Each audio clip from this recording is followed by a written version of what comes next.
¿Qué tal? Este es el video donde muestro la solución del problema que tomé a las personas que siguen la Facultad de Ciencias de la Tierra y del Agua, el problema del examen de medio módulo. Entonces, les comparto ahorita mi pantalla para que puedan ver a qué me refiero. Entonces, me refiero a ¿no? Al problema 2. Le voy a dejar aquí, ¿sí? Para que lo lean, ¿ya?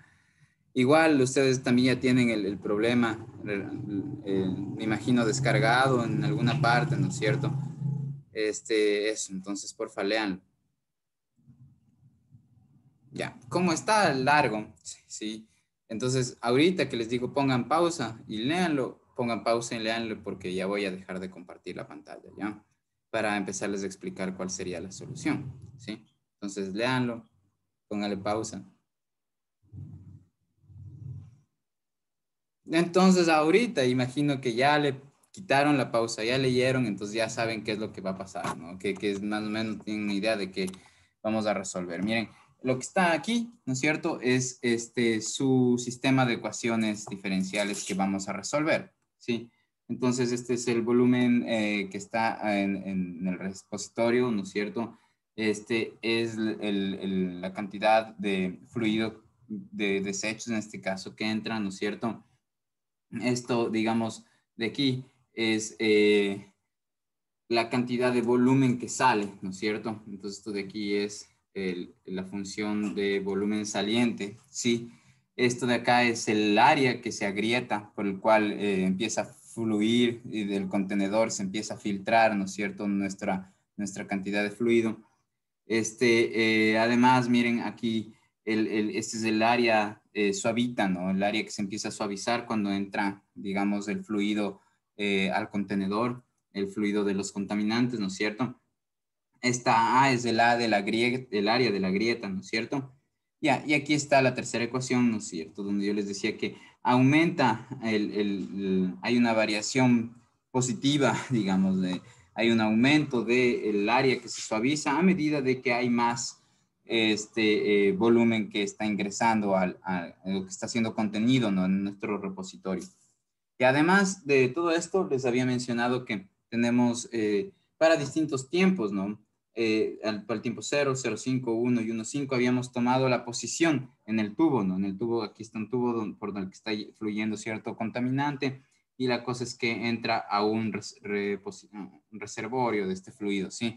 Y en este reservorio yo les decía que la parte de atrás empieza a agrietar y ahí es por donde empieza a filtrarse los contaminantes, ¿ya? Pero que se agriete depende de cuántas partes de la parte de atrás de la pared están suavizándose, ¿no es cierto? Entonces ahí están todas estas variables y recuerden este problema ya les había explicado.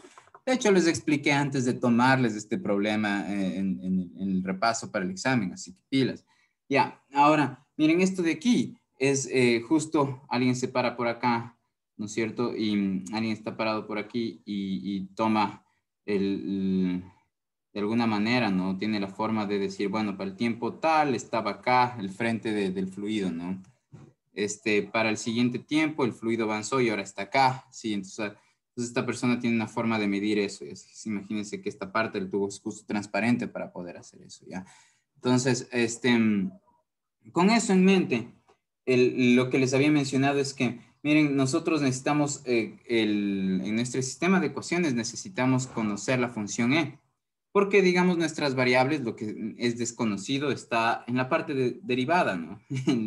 Las funciones que están derivándose en nuestras ecuaciones diferenciales ordinarias son justo aquellas que no conocemos y que las conocemos el momento que despejamos la ecuación diferencial o el sistema de ecuaciones diferenciales, porque claro, estas ecuaciones están condicionadas al estar dentro de la ecuación diferencial, estas funciones que resuelven la ecuación diferencial están condicionadas por la ecuación diferencial, a que su naturaleza sea aquella que obedezca el fenómeno o las relaciones que están implícitas en la ecuación diferencial ordinaria, ¿ya? Entonces, este caudal, ¿sí? Lo podemos hallar como el área del tubito por el que fluye, ¿no es cierto?, el volumen, el contaminante, ¿no? El flujo del contaminante. Entonces, esa área les dije que es 1,3, ¿sí? y eso le vamos a multiplicar por la velocidad, pero la velocidad no la sabemos, pero la podemos inferir la función velocidad, y yo les había dicho en el mismo problema, cómo inferir la función velocidad. Entonces, lo que tenemos es imágenes de la función posición, si asumimos que solo está viajando en una dimensión, ¿no es cierto?, el fluido, hasta llegar al repositorio, y lo que sabemos es las posiciones para distintos tiempos, que son estas. Y como sabemos, a través del método de diferencias finitas y a través de ajustes, nosotros vamos a poder hallar cuál es la función que de manera numérica se aproxime a la función derivada de la función x, aunque la función x no conozcamos. ¿Cómo? Pues usamos el método de diferencias finitas con estos datos para obtener 3 valores de las imágenes de la velocidad, y a esos 3 valores de las imágenes de la velocidad, que a su vez corresponden a 3 tiempos, les hacemos un ajuste a través de una regresión lineal, y ese, el resultado, el polinomio que resulte va a ser este BT, ¿sí? Hay que multiplicarle por 1.3, ¿sí? Y a su vez a eso multiplicarle por 0.76 nos va a dar la función E. Entonces aquí la función E va a ser conocida, y las únicas incógnitas que tendríamos es la función B, la función A y la función AS, ¿sí? Ya, entonces las condiciones iniciales son las que están aquí puestas, ¿sí? Y ya, pues entonces ahora sí veamos en el Octave cómo se resolvía esto. Entonces les comparto mi pantalla en la parte de Octave.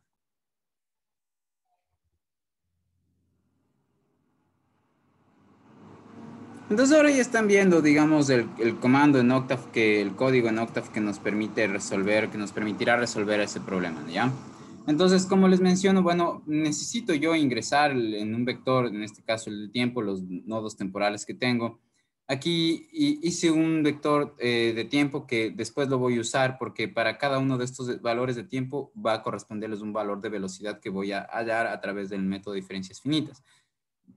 Estos son los valores de posición para los 4 tiempos que están aquí en el vector t. Ya, entonces aquí es donde, en esta parte del código, en este for, es donde, digamos, se ejecuta, se implementa el código para obtener a través del método de diferencias finitas imágenes de la derivada de la función x. Aunque no tengamos la función x, tenemos 4 imágenes correspondientes que están, 4 imágenes de la función posición para los tiempos que están guardados aquí. Las imágenes de posición las tenemos acá. Entonces, como saben, ¿no?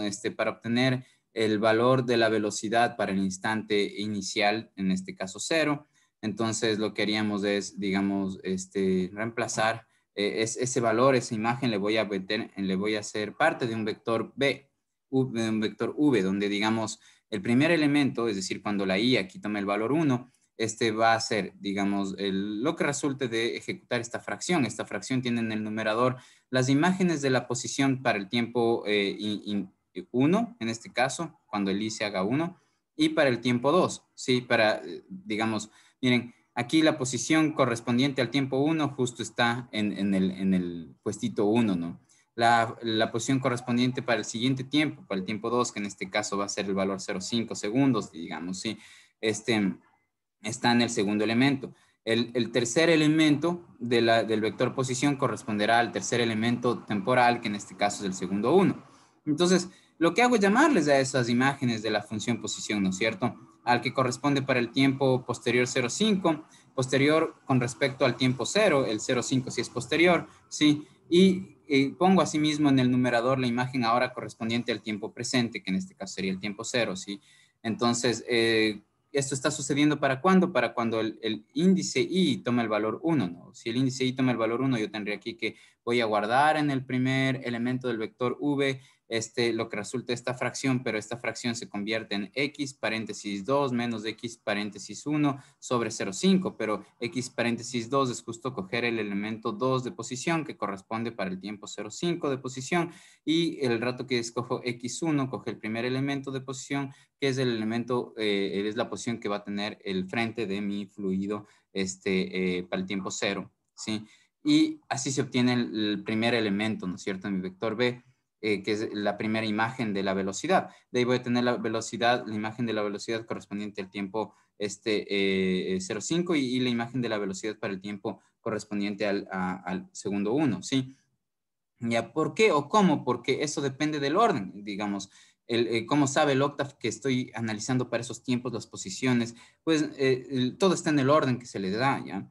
Entonces, miren, cuando el i sea 2, entonces aquí voy a tener que en el elemento segundo de mi vector b voy a ingresar un valor. ¿Cuál valor? El valor que está acá a la derecha. Y ese se lo obtiene si yo, miren qué pasa si yo reemplazo aquí 2, voy a tener dentro del paréntesis 3 y aquí dentro del 2 voy a tener el paréntesis, perdón, en vez del i voy a tener el 2. Entonces yo estaría restando x3 menos x2, es decir, estuviera escogiendo el tercer elemento de mi vector x y el segundo elemento de mi vector x, ¿sí? Entonces, digamos, esa es la forma de hallar la derivada digamos, para un tiempo presente. ¿Cuál es el valor de la derivada para el tiempo t? Yo lo obtengo a través del método de diferencias finitas ascendente, poniendo en el numerador la imagen de la función para el tiempo posterior, t más delta t, ¿sí? Menos la función la imagen de la función que voy a derivar, pero para el tiempo presente. Entonces, en este caso, el que va después del menos es la imagen de la función para el tiempo presente, y justo cuando el i se hace 2, entonces yo estoy escogiendo el segundo elemento de mi vector x, y ese es el tiempo, la posición correspondiente para el tiempo 0,5. Entonces, en ese caso, el tiempo presente en el cual nosotros estamos evaluando la derivada es justo el valor 0,5. Entonces, pilas con eso. Entonces, esto hace, el for justo hace recursivamente esta operación, obtiene los 3 valores de las imágenes de la velocidad, y a esos valores son a los que yo quiero ajustarlos. Entonces tengo que para el tiempo 0 voy a tener el elemento B1, para el tiempo 0,5 voy a tener su correspondiente velocidad, que va a ser la velocidad que va a estar guardada en el vector V en el elemento 2, y para el vector 1, perdón, para el elemento 1 de tiempo le corresponderá el tercer elemento de B. Ya, entonces, como tengo esos 3 pares ordenados, tiempo y velocidad, entonces yo ya puedo hacer un polyfit para ajustar esos datos, ¿sí? Entonces, ¿qué tengo que hacer? Tengo que poner el vector de las variables independientes, que en este caso es el vector TT de nodos temporales que van solamente identificando o, digamos, considerando los 3 primeros nodos temporales nada más, porque para esos nodos temporales es que yo hallé las velocidades que están guardadas en el vector B, y aquí está 1 que corresponde al orden del polinomio que va a ajustar, ¿no es cierto? Ya, ahora, miren, esta información, después de ejecutarse el polyfit, se va a guardar el resultado en el vector, en el vector C. Ya, entonces, el resultado del polyfit, como me imagino a estas alturas ya saben, es un vector, una serie de números, donde esos números corresponden a los coeficientes del polinomio con el que estamos ajustando. En nuestro caso, estamos ajustando con una línea recta. Entonces, esa línea recta, ya saben, la ecuación de la línea recta es igual, digamos, la variable dependiente es igual a una pendiente por la variable independiente, perdón, la variable dependiente es igual a una constante por la variable independiente más otra constante.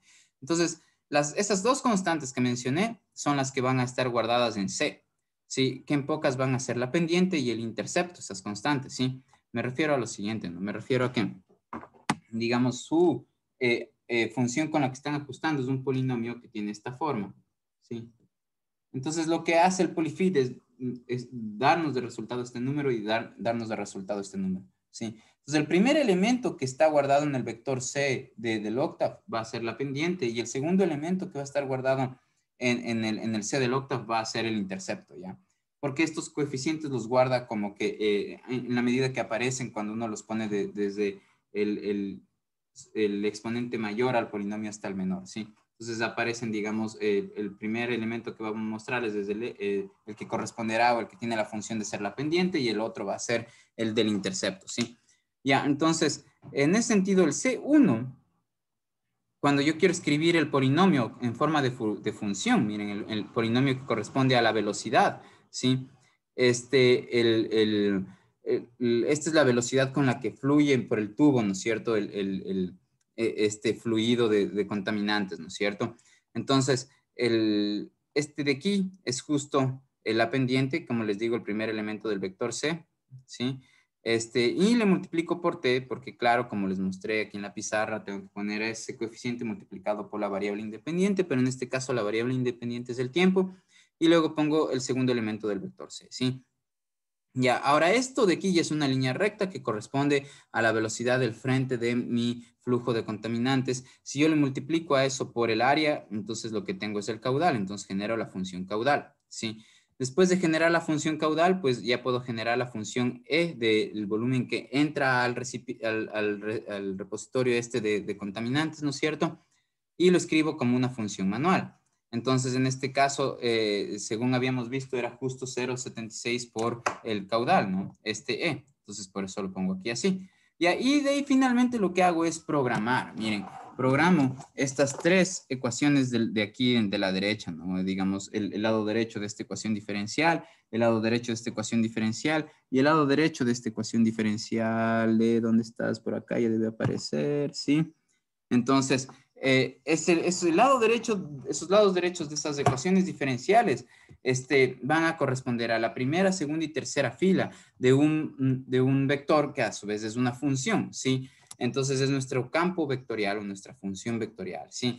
Lo que terminamos programando en la línea 11, ¿no? Entonces, miren, estoy poniendo justo el volumen de entrada menos el volumen de salida, ¿no es cierto? Que estaba en la primera ecuación en el lado derecho, ¿sí? En el lado izquierdo estaba la derivada del volumen con respecto al tiempo, ¿sí? Ya, ahora, noten que en esta función f que estoy poniendo aquí, que es justo la forma en cómo se va a llamar mi función vectorial, depende de la variable completamente independiente que es el tiempo y también depende de otras variables, es decir, en este caso depende de otras cuestiones que no conocemos. En este caso, las cuestiones que no conocemos son las funciones que están aquí en el lado derecho, ¿no? De nuestro sistema de ecuaciones diferencial, ¿no? Entonces, por ejemplo, esta función a sub s y esta función v, no conocemos, ¿sí?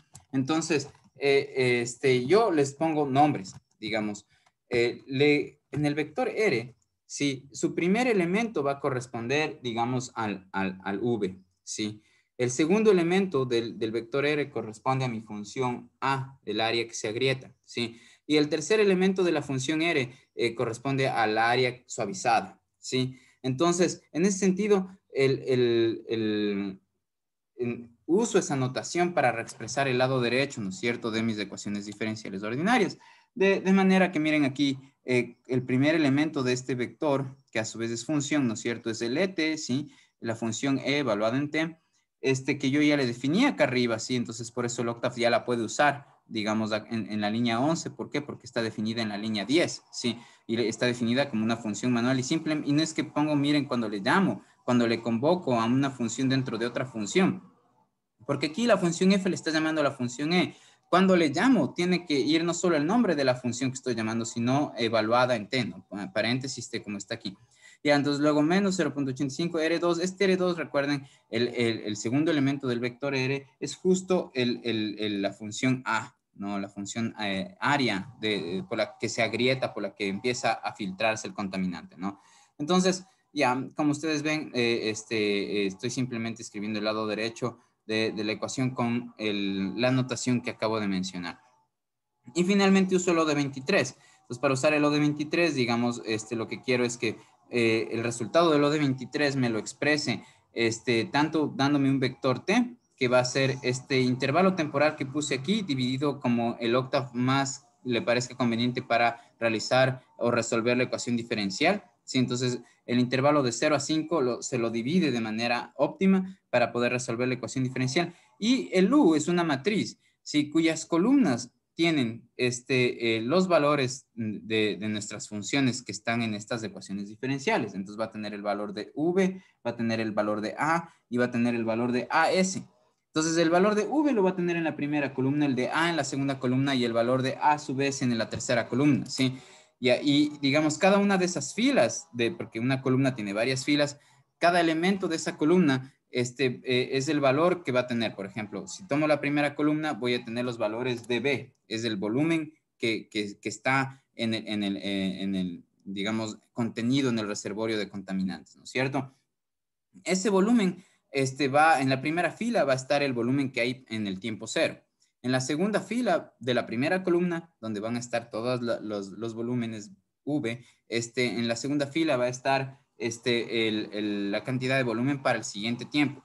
Luego, en la tercera fila para el tiempo 3 y en la cuarta fila para el tiempo 4 y así. Entonces, toda la primera columna corresponde a las imágenes desarrolladas en el tiempo o a las imágenes que va teniendo en el transcurso del tiempo el volumen contenido en el reservorio, ¿sí? La segunda columna va a corresponder a las áreas que van a tenerse para los distintos tiempos que están albergados en el vector t mayúscula. Y en la tercera columna de U lo que vamos a encontrar es, digamos, los valores de áreas suavizadas que van a haber para los distintos tiempos que están guardados en el vector T mayúscula, ¿sí? Entonces, como ven, la sintaxis es simplemente poner la f que corresponde al vector función que está al lado derecho de nuestras ecuaciones diferenciales de orden 1, ¿sí? Este es el intervalo temporal, el límite izquierdo desde el tiempo que yo voy a verificar o analizar mi fenómeno hasta el final del tiempo en el que yo voy a analizar el fenómeno. Y luego tengo el vector de condiciones iniciales, le pongo acá, como un vector columna. Recuerden el vector de condiciones iniciales que estaba aquí inicialmente, ¿no es cierto? Era 15, 1.2 y 3. Entonces, sí. Y miren que el orden en el que yo designé aquí la R, ¿no es cierto? Dije que el primer elemento va a ser la función B, ¿sí? Y el segundo elemento de R, que está aquí en el octavo, el segundo elemento va a ser la función A. El tercer elemento del vector R, sí, va a ser la función A sub S, la función área suavizada. Ya, entonces lo que tengo que hacer es mantener ese orden. Si el rato que yo pongo las condiciones iniciales, así mismo, el primer elemento tiene que ser el de B, el segundo elemento tiene que ser el valor que tiene mi función A, y el tercer elemento es el valor que va a tener mi función A sub S para el tiempo 1, o para el tiempo inicial, perdón, ¿sí? Ya, entonces, ya les muestro, lo que hago aquí es dibujar, ¿no es cierto? Miren, yo les pedí que dibujen, que hagan dos dibujos, que hagan el dibujo de el volumen en el transcurso del tiempo, ¿sí? Y además que dibujen la función del volumen saliente, ¿sí? Cómo varía el volumen de contaminante en el contenedor y cómo varía el volumen que está saliendo y filtrándose por esa grieta que está generándose en el problema, ¿no es cierto? Entonces, como ven acá, ¿no es cierto? Yo les había mencionado que justo 0.85 por AT es el volumen que sale por la grieta. Entonces, por eso es que yo aquí en el plot dibujo la primera columna del vector de la matriz U versus el tiempo que está guardado en T. ¿Por qué? Porque esta primera columna, como mencioné, de la matriz U corresponde a los valores del volumen que están contenidos en el contenedor de fluidos contaminantes. Mientras que aquí estoy ploteando el tiempo, los valores de tiempo que están en mi vector T versus el volumen que está saliendo. Pero el volumen que está saliendo es justo 0.85 por los valores del área de la grieta. Sí, eso es lo que estaba aquí escrito, ¿no? El volumen que sale ese es 0.85 el área de la grieta. Entonces, como los valores del área de la grieta están todos en el transcurso del tiempo ubicados uno debajo de otro, a manera de una columna, en la segunda columna de la matriz U, entonces es por eso que el ploteo lo pongo de esta forma. Entonces en rojo va a salir el volumen contenido, ¿sí? Y en azul, digo en azul porque por default cuando uno no pone aquí qué colores especificar, usa en general el octave el azul. Entonces en azul va a salir cómo varía el volumen que empieza a salirse, a filtrarse a la ciudad, ¿no? Que no se logró contener debido a esta filtración. Entonces le hago correr al octave. Como ustedes ven, me dio de resultado del O de 23, me dio de resultado un vector temporal y me dio de resultado una matriz donde, fíjense, justo como mencioné, en el primer elemento de la primera columna va a ser el volumen contenido, el volumen de contaminantes para el tiempo inicial. El primer elemento de la segunda columna, porque todo lo de la segunda columna corresponde al área de la grieta, es justo el área de la grieta inicial, ¿sí? Que como ven, con el tiempo se fue aumentando, ¿sí? Y digamos, el área que se suaviza, ¿no es cierto?, en la pared de detrás del contenedor, al inicio era 3, entonces aparece en la tercera columna porque otra vez en la tercera columna van a aparecer todos los valores del área suavizada en el transcurso del tiempo. Entonces, a medida que avanzó el tiempo, miren cómo el área suavizada empezó a aumentar, ¿no es cierto? Entonces, aquí, si le doy Enter, ya me va a salir mi ploteo. Ustedes no le van a ver ahorita, ya les muestro el gráfico que salía de resultados y el gráfico que sale de resultados, que estoy mostrando ahorita, ¿sí? Entonces, ya, como ven, les decía, ¿no? Que el volumen que empieza a filtrarse empieza a ser cada vez más grande, ¿no? A medida que empieza el volumen que contiene digamos, estos contaminantes empieza a disminuir, es como que ese cuadrado donde estaban conteniéndose los contaminantes llega a un punto, de hecho para el tiempo 4 y un poco más, fíjense aquí, que ya es 0. Entonces ya para la unidad de tiempo 4, la grieta ha sido tan grande que todo lo que está entrando está saliendo de manera que el contenedor ya se quedó vacío. Eso sería como que la interpretación, ¿no? Eso es, jóvenes. Entonces, si tienen dudas con respecto a cómo les fue en este problema, pues es como les estoy mostrando. Esta semana ya van a tener las notas, por favor, tengan paciencia. Por lo pronto ya pueden darse una idea de cómo les fue en ese problema. Eso nomás, ya nos estamos viendo después.